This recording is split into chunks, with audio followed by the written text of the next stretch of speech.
La compile du morning de Diffoul sur Skyrock.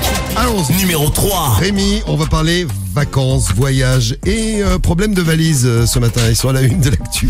Ouais, et à la place numéro 3, en Espagne, c'est... Il a un self-control, Rémi, parce qu'il va te foutre une baffe à Sam.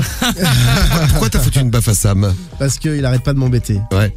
Et derrière, il enchaîne. Oui, alors, à la place numéro 3, le top 3 de notre compil de l'actu. Un voyageur qui a passé le reste du trajet enfermé dans la soute à bagages d'un bus. Comment il en est arrivé là? Eh bien, Il a c'est voulu simple. gruger, non? Il a voulu voyager. Non, il voulait juste récupérer sa valise en fait et elle était très loin donc il s'est un petit peu, on a tous déjà fait ça, tu vois, il s'est presque mis à plat ventre pour allonger le bras et récupérer sa valise et là la porte s'est refermée derrière lui. Il a crié mais personne ne l'a entendu.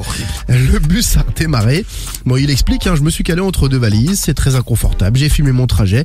Il a pu sortir au bout de 20 minutes donc à la prochaine halte quand la soute a été rouverte. Ça lui a paru quand même bien long. Le gestionnaire de la ligne s'est excusé et a mis un protocole de sécurité pour que ça n'arrive plus jamais. C'est mieux. Voilà, c'est spécial en tout cas comme voyage. Oui. Et ça l'a mis à la une de l'actu. Il est à la place numéro 3. Numéro 2. Numéro 2. Je sais pas si je vous parle. Enfin, j'ai deux numéros 2 en fait.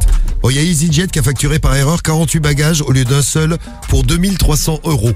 Donc en fait, tu mets ton bagage. Ça fait beaucoup. 2300 €. Je savais que ça va augmenter, mais bon. Donc ça s'est passé. Le mec attend son remboursement depuis 11 mois. Donc c'est pas super comme histoire, donc faites attention. Amis d'EasyJet, pensez au monsieur. Dans l'histoire que je voulais vous raconter, c'est à Marseille.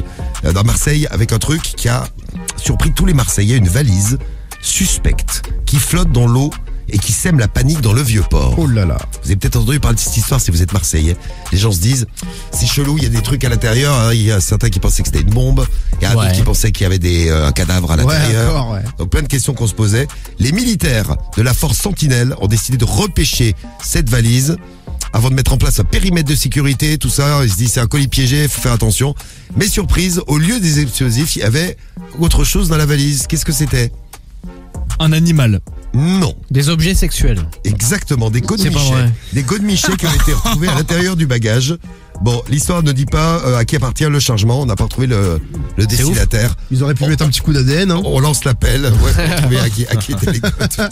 pour lui ramener gentiment. Oh, c'est Rémi. Rémi de Skyrock. Dingue. Et à la place numéro 1. Numéro 1. Direction Nancy, c'est un dealer, il a dit à sa femme qu'il voulait rompre. Voilà, il ne l'aimait plus, c'était terminé, l'aventure était arrivée à son terme. Elle ne l'entendait pas de cette oreille. Folle de rage, elle a balancé sa valise par la fenêtre. Elle pensait que c'était sa valise, que le mec avait déjà préparé ses affaires. Bah toi, tu veux te casser, casse-toi. Elle balance la valise par la fenêtre, sauf que la valise était bourrée de drogue.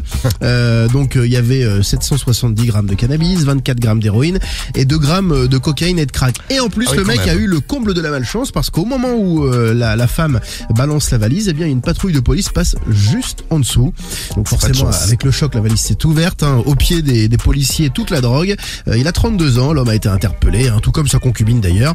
Et lors d'une perquisition, ils ont aussi retrouvé de l'argent, 6200 € et encore de la drogue. Direction prison. Et ben voilà, une histoire d'amour qui se termine bien. Ouais.